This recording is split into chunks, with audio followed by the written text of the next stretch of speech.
Rikthehemi në studio dhe do ta nis me inxhinierin, I cili tha që e rëndësishme është që të orientohemi drejt ndërtesave me standarde, por bëhet fjalë për këto që do ndërtojmë tani e tutje, se çfarë ka ikur. Megjithatë, për të bërë një analizë nga mënyra se si është ndërtuar në vitet e fundit në Shqipëri, ndërtime kryesisht informale në zona të reja të zhvillimit, siç është Tirana, Durrësi, por edhe Vlora, Bregdeti. Duke marrë parasysh që një sër ndërtesash janë të vjetra, pallate që I quajmë ne të kohës së Enverit. Sa rezistente janë ato, nëse do të bëjmë një vlerësim ndaj goditjeve sismike sot. Tërmeti I nëntorit të 2019 na dha disa leksione. Si e shikoni? Unë do thosha, më të riskuarat janë ndërtesat që janë bërë përpara ose edhe rreth viteve 76 që filluan kodet e para të antisizmike në Shqipëri të aplikoheshin. Ndërtesat para këtyre bëshin bazë të vetëm empirizmit, po themi, të inxhinierëve, edhe nuk ka pas një kod, edhe arkitektët direkt, po themi, e bënin. Pra janë këto që quhen pallatet e Enverit? Varet, pra se janë bërë dhe përpara 70-s. Janë bërë dhe përpara, okej. Ka dhe ata që ne që kemi lindur pas, nuk kështu I quajmë. Ka shumë nga këto që janë të standardizuara, të studiuara dhe në atë kohë kanë dimensione të tilla që janë mjaft padyshim të studiuara. Por duke marrë parasysh moshën e tyre. Mosha të degradon materiali, padyshim që po themi kanë një risk të caktuar, plus që kodet ndryshojnë me kohën. Nëse do t'i llogarisim me kodet e sotme, gati tani nuk dua të them shifra se nuk e është se kam të studiuar, po themi fiks, po mund të themi që gati çdo gjë që është bërë përpara aplikimit të këtyre kodeve mund të ketë problematika antisizmike. Pra nuk janë rezistente ndaj goditjeve të tërmetit. Ndaj një goditje llogaritse maksimale të një tërmeti. Okej, që do të thotë? Që do të thotë që të jenë te kjo shkalla 6 mbi 6 Richter, që ka impakt dhe të jetë afër me epicentrin. Edhe padyshim gjithë këto pjesët edhe të shpërndarjes së valës sismike. Pra, nga pikpamja mi kategorizo pak cilat janë më të prekshme. Po flasim për ndërtimet informale, shtëpi, vila që janë ndërtuar pa kriterë dhe pa standarde, për pallatet e famshme që janë ndërtuar para viteve 76 edhe pas, por që I përkasin kohës që unë e përmenda që s'dua ta përmend më, apo pallatet e reja? Them, pallatet e reja, edhe kur kam pasur, se të regoj edhe pjesa e tërmetit të Durrësit, po themi në sensin e përgjithshëm të pallateve, edhe kur kam pasur gabime në projektim, përsëri si pasojë e materialeve shumë të mira cilësore. Kohës nuk I ka lejuar të degradohen, po themi edhe materialet që janë vendosur atyre. Edhe një sër faktorësh të tjerë, paktën në sensin njerëzor nuk patën dëm shumë të mëdha materiale që u konvertua patjetër në dëme ekonomike edhe të pjesë e sigurimit, po dëme të mirëfillta që të kishim dëme njerëzore nuk pati. Pra janë më të sigurta. Pjesa tjetër? Them se janë më të sigurta. Pjesa e fundeve të viteve të komunizmit, jo tamam fundet që degradoi edhe pjesa e materialit, po deri rreth viteve 85 ka një fashë që them që ishin të standardizuara, ato që janë bërë në bazë të standarde janë në gjendje duke futur padyshim, duke marrë parasysh që ka dhe degradim kohor, ka dhe ndërhyrje të shumta nga banorët që janë, po themi, në shumicën e raste jo të studiuara, ato është një fash ose një stok që në përgjithësi është I qëndrueshëm I mirë. Vilat? Vilat do ta thosha private, banesat private, po e quaj se janë gjitha vila normalisht. Edhe kur janë bërë në sensin informal, nëse janë bërë me inxhinier dhe me një projekt, janë të sigurt. Nëse nuk janë bërë me inxhinier? Ato nuk e di pastaj. Po tjetë. Përët nga marrë gabimit. Atë pysim agenën pak tani. Nga gjithë to që përmendi profesori dhe I ndau sipas kategorive, cilat janë të sigurueshme nga ju, të sigurueshme me qef, le ta themi, në cilat keni rezerva dhe cilat janë të pasigurueshme? Po, ne pak a shumë marrim në konsiderat atë që ndodhi në tërmetin e 2019-s për të pasur një qasje të re, jo kaq shumë teknike, sepse teknikisht ne do duhet të bazohemi strikt në rregullat e ndërtimit në Shqipëri dhe është e vështirë. Që ne nuk I plotsojmë, kur jemi ne. Ne nuk I plotsojmë 100%, por kjo qëllimi jon I madh për të futur në Evropë, besoj që do na detyroj që shumë standarde ne t'i plotsojmë, duke përfshirë dhe këto për pjesën e ndërtimit. Ajo që u vure në tërmetin e 2019-ës është paka shumë kjo panorama që na bëri inxhinieri nderuar që kemi sot në studio. Unë mund t'jap shembullin tim, banoj në një pallat nga ato të vjetrat.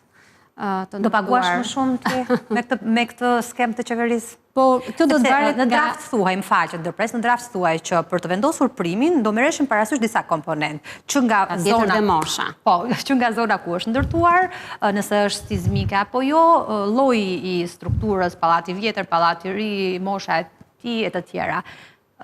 Ti personalisht me këtë lloj skeme paguash më shumë? Edhe katet. Inxhinier besoj është një faktor që ndonjëherë ne në pikpamjen e marrjes së sigurimi i merrnim dikur në konsiderat kur bënim shumë llogaritje teknike, por sot ne jemi në dinamizëm tjetër. Pra, mund të jetë një ndërtesë e re, po ajo është shumë katëshe dhe ka risk. Kjo është tjetër risk përsa një ndërtesë e vjetër, si kjo ku unë aktualisht banoj sot, por që është 5 katëshe. Dhe është ndërtuar para viteve 75, në mos gaboj, dhe gjithsesi ka të lloj standardizimi empirik që përmendi inxhinieri dhe nuk ishte në këtë fashën kur ne patëm këto probleme të mëdha pas vitit 92, deri pastaj kur pati një lloj riregullimi. Është shumë e vështirë që të them që kjo ishte fasha më e mirë, kjo ishte fasha më e keqe. Ne do të na thuash pallatet e Enverit do paguajnë më shumë se të tjerët apo jo? Unë them, nëse ne duhet ta bëjmë një skem kombëtare të thjeshtë, ne duhet i bëjmë disa përmirësime llogaritjes dhe të kemi një llogaritje minimale, edhe pse ndoshta nuk është korrektësisht më e drejta, por do ta thjeshtonte shumë edhe punën e kujdo që do ta merrte përsipër, qoftë ky fondi ose qoftë dhe kompanitë e sigurimit që do lëshonin polica se ne do sigurojmë se ne kemi licencën minimale edhe për këtë kategori. Po, minimale edhe për këtë kategori, duke mos dashur që mos diferencohen nga pjesa tjetër. Pikërisht sepse është ajo që në një farë mënyrë fondi kombëtar, skema kombëtare është kontribut për të gjithë. Pra do të kontribuojnë të gjithë. Pa patur diferenca të mëdha. Pa patur diferenca, sepse tërmeti nesër deri mund të ketë epiqendër diku tjetër, dhe jo në Tiranë dhe jo në Durrës, dhe të gjithë do të kontribuojnë si një lloj, po themi pjesëmarrje, si një lloj sindakate, se skema kombëtare kështu është, paguajnë sot ti për mua. Prandaj do të ishte më e mirë një prim i njëjtë për të gjithë dhe një dëmshpërblim i njëjtë për të gjithë, sepse dikush mund të thotë që un kam edhe një shtëpi në blok që bën 500.000 euro. 100 metra katrore zëm për shembull, mora një shembull që ndoshta s'është real, dhe një shtëpi tjetër që nuk bën për 1 metra katror nuk bën aq. Dhe dëmshpërblimi do jetë 20% për ato që ka shtëpi 100.000 euro nëse është 20.000 euro dëmshpërblimi, kurse për ato që është 500.000 euro shumë herë më pak. Pra, është shumë e vështirë që me një skem kombëtare ti bësh të gjithë të kënaqur kur të vi momenti i dëmshpërblimit. Prandaj unë dhe njëherë theksoj, jo se jam pjesë e tregut të sigurimit, po si një qytetare. Unë sot, nëse do të kisha një skem kombëtar, sigurimit nga tërmeti, dhe ne do kishim një problem me tërmetin, qeveria do të më paguante mua një minimum, dhe unë mund kisha marrë një kredi në bank, një gjë që ne nuk e kemi cekur dhe duhet që ta prekim, ndoshta pak, sepse të paktën nga kompanitë e sigurimit, 95% të gjithë që përfituan që e kishin siguruar për efekt marrjes së një kredie, dhe jo vullnetarisht. Pra ky vullnetarizmi ynë në produktit vullnetar është më shumë një lloj detyrimi. Prandaj dhe qeveria kjo është një pro e madhe. Do ta bëj këtë edhe për të edukuar. Ne duhet të edukohemi që të sigurohemi, sepse ne vim nga mentaliteti komunist, që çdo gjë që ndodh, mua do më paguaj shteti. Jo, ne nuk jemi më kompani komuniste sot. Ne kontribuajmë dhe primi sigurimit është një kontribut në një skem që nesër do të përfitoj. Interesante qasja juaj që secilit ketë një prim të njëjtë në gjithë skemën dhe atëherë nuk do duhet të kalkulojnë fare se në cilën zonë ndodhet, sa risk ka nga tërmeti, çfarë lloj ndërtimi ka, por jeti barabartë. Edhe një gjë, Shqipëria është e vogël, të paktën me hartat e vjetra që ne përdornim për të vlerësuar sigurimin nga tërmeti, ishin 4 zona. Dhe këto kanë qenë hartat që i përdorte risiguruesi, janë hartat e mënyrisë. Janë shumë të vjetra, inxhinier, janë të para viteve 70. Dhe nuk ka më një përditësim, sepse nuk ishin këto studimet aq shumë të sakta ose madhore që bëheshin, siç do të duhet të kishim ne një studim madhor para se të vinim te projekt ligji. Sigurisht që ka një studim, po jo kaq madhor sa do të lidheshe me skemën kombëtare. Prandaj unë shikoj më shumë nga pikpamja e qytetarit përgjigjen time, sepse nga ana e kompanisë së sigurimit do të dojet të hyesha në shumë llogari teknike. Vlorën do ta jepja më shtrenjtë, Durrësin do ta jepja më shtrenjtë, Saran do ta jepja më shtrenjtë, në përgjithësi gjithë harkun e vijës bregdetare, Bargmalet e Dibrës, po pastaj njifen që kanë pjesën e sismicitet të tyre, po sa do ta ndash Shqipërinë në 4 zona, ne jemi shumë të vegjël. që të bësh një dallim kaq të madh. Dakor, të pyes pak inxhinierin sepse janë disa përjashtime. Skema nuk zbatohet thot për ndërtesa me argjil, qerpiç, strukturë fibër kallami, unë si kuptoj fare këto termat ndërtimore, por është një nga ngërçet që thash te pjesa e përkufizimit, e mendoj që është shumë e vakët janë të pasigurueshme këto ndërtesa, janë të rrezikshme, janë të prekshme lehtësisht, si janë nga pikpamja strukturore. Po s'di se ata përqendrohen thjesht te banesa, po themi, po riska, po themi edhe kodet e aerokodet, për shembull, e fusin edhe ndërtesat e përkohshme, edhe ato kanë risk, kanë një vlerë. Po themi ku diun, edhe një stall, po themi, është një strukturë. Edhe unë do isha më tjetër që të futeshim në sensin e, studio patjetër. Po, edhe njësit komerciale nuk janë përfshirë nëse janë brenda një ndërtese, po që janë, nëse janë të veçuara... Po nuk e kanë bërë të detyrueshëm, në kuptimin që e kanë më shumë për... Po themi, kjo është një nga që duhet... Rekomandoni që të përfshihen të gjitha, mos këtë përjashtime të tilla. Do thosha që çdo gjë duhet të bëhet një vlerësim sismik, sidomos disa kategori që i kanë plotësuar kushtet për ta bërë këtë vlerësim. Ato që janë bërë që po themi me kode të vjetra, ato që kanë me sa di unë, qeveria po përgatit një ligj ose është në diskutim që gjitha ndërtesat me një jetëgjatësi mbi 50 vjeç të kalojnë në një si të një vlerësim sismik. Edhe ky base duhet ishte bërë më përpara se sa të dilte ligji për sigurimin e detyrueshëm. Që të nxjerrim disa indekse, të dim si jemi, pastaj të shohim ku do të shkojmë. Nësa për atë që po flisnim çfarë, edhe unë kuptimi qytetar padyshim që do thosha gjithmonë një prim i barabartë për të tërë, është baza e çdo vlerësimi dhe solidariteti, edhe vendet, shumica e vendeve kështu e aplikojnë, edhe Zelanda e Re, edhe Turqia, bëjmë një prim gati njësoj. Po, në qoftë se do bëjmë një kategorizim, pjesa që janë edhe më e varfër ose që janë në ndërtesa para viteve, para 70-s, ato do kishin një risk shumë të madh, duhet pagunin një prim shumë më të madh, domethënë. Edhe pjesa e pallateve të reja që kanë marrë dhe apartamente nga 500.000 euro, i bie të mos pagunin se ato normalisht nuk ka risk kaq të lartë. Duhet të kenë fare minimal, ose mund mos kenë fare, po të jenë bërë me eurokodet, normalisht duhet të kenë asnjë lloj risku.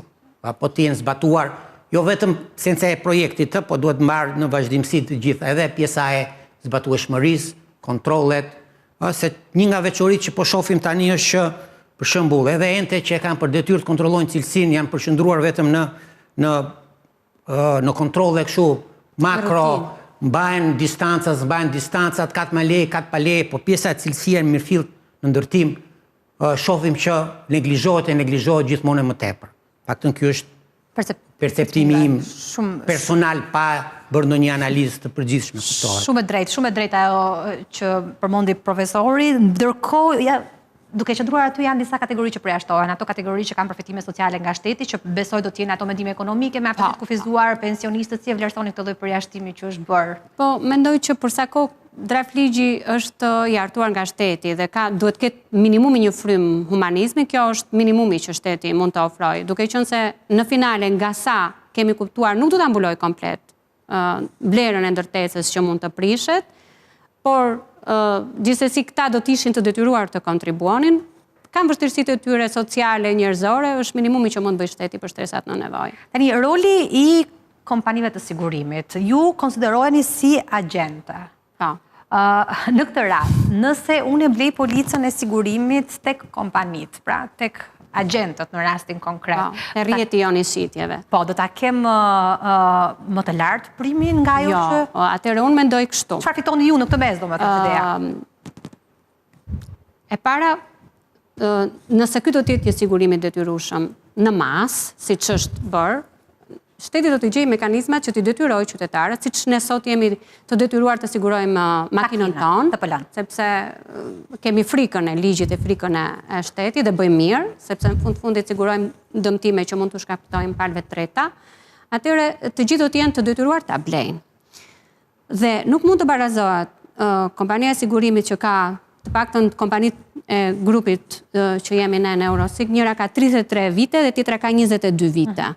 Që nuk mund të barazon me një agent që mund të licencohet rishtatet. Dhe sikur besoj se qeveria do të dali me një tip police, që do të jetë i njëjtë për gjithë. Pra, po themi rastin tuaj, 30 euro dhe 30.000 euro, do të ketë një komision bazik.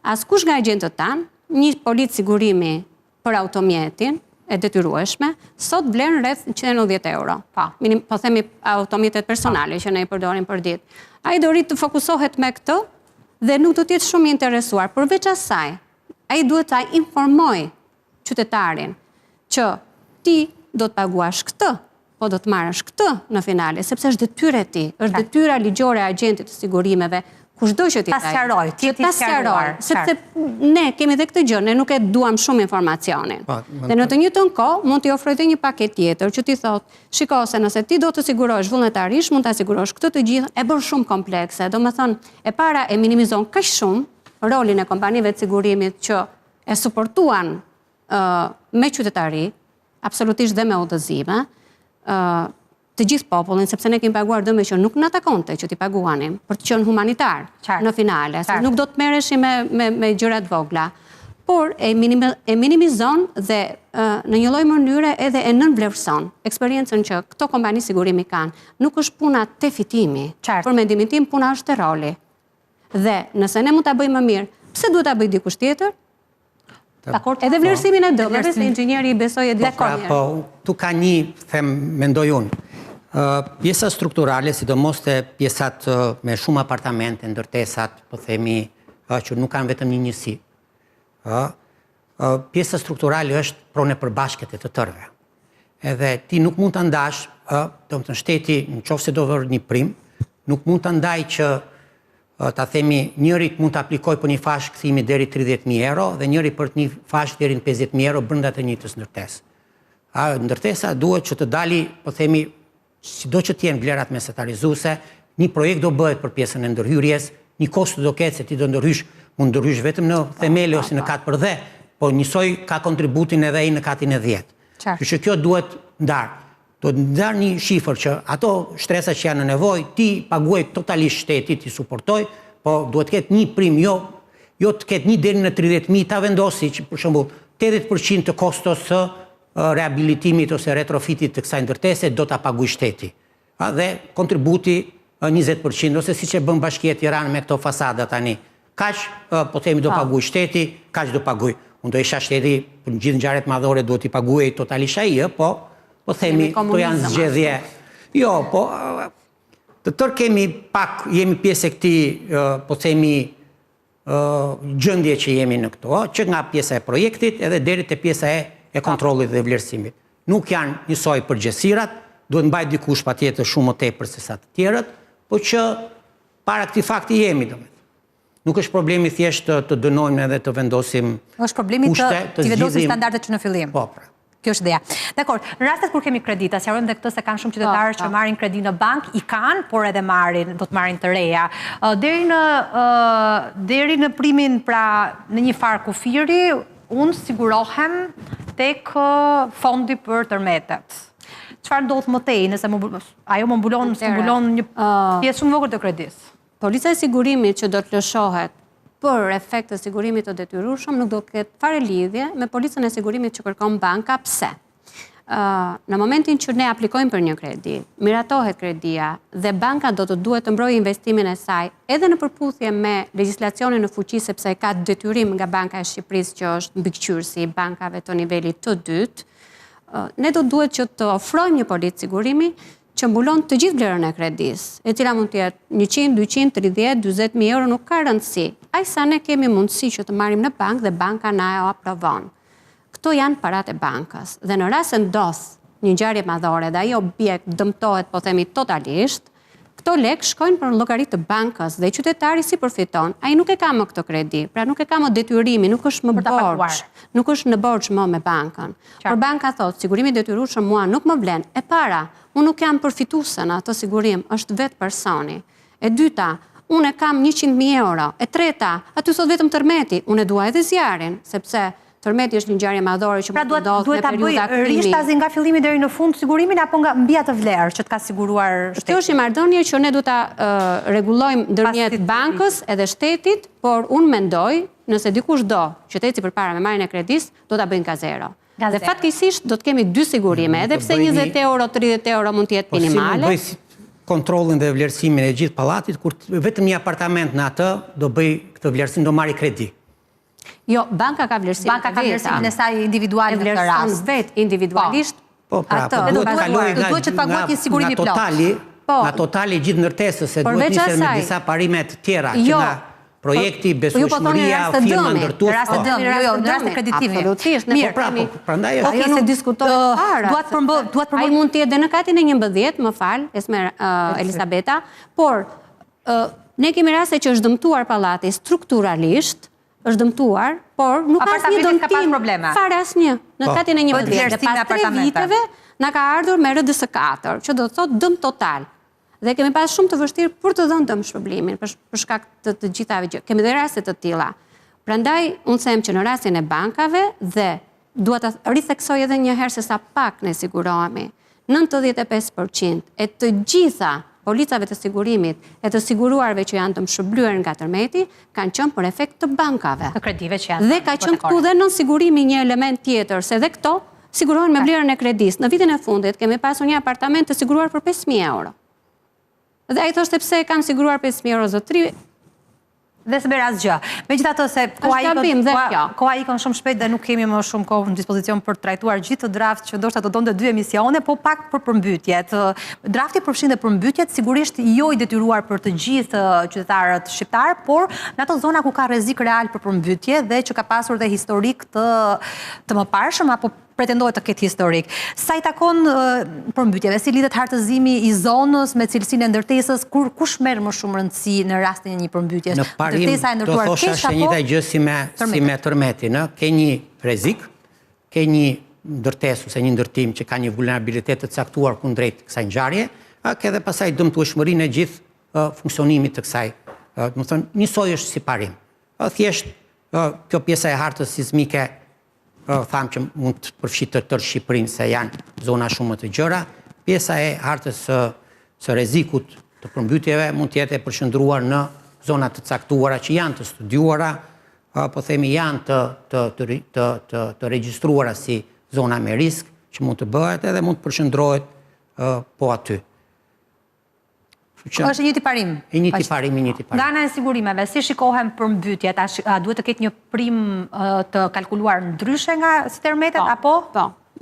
Unë mendoj që e para ato janë dy rreziqe të ndryshme dhe pse janë fenomene natyrore, po me një ndikim ndryshe për dëmet materiale, se ne për dëmet materiale po flasim. Por më tepër që nëse për sigurimin nga tërmeti mund të ketë edhe një lloj standardizimi, siç është Eurokodet që përmendi inxhinieri, por edhe vetë dinamika e zhvillimit të tregut të ndërtimit në Shqipëri, për përmbytjen ne kemi shumë më pak premisa për standardizim. Pse? Sepse ndërtesat janë ndërtuar aty ku janë. Dhe më thënë, qëfar përmirësimesh mund të bëhen? Prandaj unë përmenda rastin e Austrisë që mund të jetë rasti më ideal, po është një rast konkret, dhe nuk është kaq larg Austria. Me ne. Pra, unë e vlerësoj shumë që shteti, në finale, do të mbroj qytetarin e vetë, dhe është shumë mirë dhe për ne. Nga ana tjetër, nuk do të jemi të gatshëm për të ditur kakon. Si, po, sepse si do ta ndihmosh kundër përmbytja, aq më tepër që do të ketë reagime dhe të tjera ky projekt ligj, sepse jo të gjithë do ta kuptojnë njësoj. Ne kemi që përmbyten serat, ai do të thotë pse unë është skema kombëtare, thotë. Pra praktikisht e merret me pasojën, se e kishim edhe koncept të gjë që nuk zgjidhet shkaku për pasoja, do të ketë për qëllimin. Dakord. Aplikimit të skemës kombëtare. Një nga që duhet ta shtojmë patjetër në ligj është se njësoj si për përmbytjet ka një periudhë kthimi për tërmetin. M'falni, ka një periudhë kthimi edhe për përmbytjet, edhe si klasifikohen në bazë të rrezikshmërisë, po themi edhe pjesa e shirrënies e gjithë këto elementet e tjerë. Kështu që duhet ta fusim patjetër në risk deri ku ose si mbulon shtetin këtë optimim. Edhe kontribuesi ta mbulon, edhe kontribuesi, sepse do jetë në 10 vjet se ato mund ndodhin, se varet nga po themi standardet ka që për kategori të ndryshme po themi ndërtimet ka një periudhë kthimi që llogariten të ndryshme. Po, do t'jende më pak kontributet për mbytjet, sepse është e hartëzuar. Pra, një pjesë e fondeve për tërmetat ndoshta mund shkojnë tek përmbytjet në këtë rast, se duke qenë se është fondi përbashkët. Megjithatë, për ta mbyllur, duke parë ato që analizuam, pros and conset, pra që kemi një mbulim financiar në rast fatkeqësive, por kemi edhe një barrë financiare për qytetarët që sigurisht neve nuk na pëlqejnë taksat, kjo dije domethënë, po cilat janë rekomandimet e fundit që keni mbi këtë projekt ligj, do lihet një afat 12 mujor në fakt për të hyrë në fuqi, është një afat i mirë për të kolauduar. Unë mendoj që afati është shumë e mirë dhe është bërë një punë shumë e madhe dhe paraprakisht, sepse ky ka qenë një projekt ligj vetëm për tërmetin dhe tani është risjell me disa ndryshime dhe përmirësime dhe është për të vlerësuar. Sigurisht do të ishte shumë mirë që aktorët kryesorë të tregut, që janë kompanitë e sigurimit që kanë këtë eksperiencën e madhe, të përfshihen më shumë dhe të dëgjohet zëri, sepse zëri jonë në fund të fundit është zëri i qytetarit. Kjo do ishte shumë e mirë dhe absolutisht që të kemi pak më shumë informacion për nga ana teknike, shkallën e mbulimit, që kompanitë e sigurimit të jenë më shumë të përgatitura para se kjo gjë të bëhet fakt. Sepse po u bë fakt, pastaj është shumë e vështirë që të kemi kohë që të bëjmë trajnimet tona, trajnojmë rrjetin e shitjes, të kemi një lloj informacionin për publikun që ne kemi dhe të detyrueshme. Pra, pro e madhe që është skem kombëtare gjithmonë për rreziqet natyrore, por më shumë përfshirje e tregut sigurime. Qartë, inxhinier, nga pikpamja e do thosha duhet kaloj gjithë faza e vlerësimit të gjendjes aktuale, duhet të nxirren për çdo kategori ose tipologji ndërtesash që mund të përmbledhen, themi për ndërtesat me muratur para viteve 70, ose me muratur pas viteve 70, po themi tipologji të tjera, duhet të nxirren kurbat e riskut, që neve të nxjerrim një prim vërtet real, edhe kompanitë e sigurimit ta kenë të qartë që jo vetëm kjo pjesë e detyrueshme e shtetit, po edhe këto pjesë që do mbulojnë mbi, po themi kësaj pjesës 80%, 70%, 100% sa do paguaj shteti, duhet që të bazohen mbi, po themi vlerësime reale të gjendjes të ndërtimeve në Shqipëri. Faleminderit shumë inxhinier. Faleminderit shumë Agina. Të nderuar shikues, besoj se kemi një panoramë më të qartë se çfarë do sjellë ligji për sigurimin e detyrueshëm ndaj tërmeteve, por edhe për mbytjeve. Unë ju lë takim të hënën e ardhshme, bashkë natën e mirë.